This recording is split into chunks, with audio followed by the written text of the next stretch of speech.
Hey everybody, so for this step what we're going to do is we're going to add a specific sound that's going to play when we actually start our game. So to do that, what we're going to do is, again, we need to make sure we have our main menu done. If you haven't done that yet, you'll need to come back to this after you finish your main menu steps.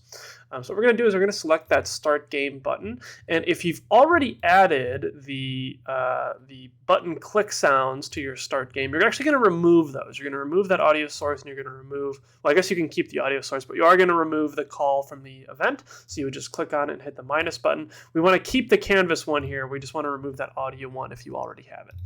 So what I'm going to do if I don't already have an audio source, I'm going to add a new one.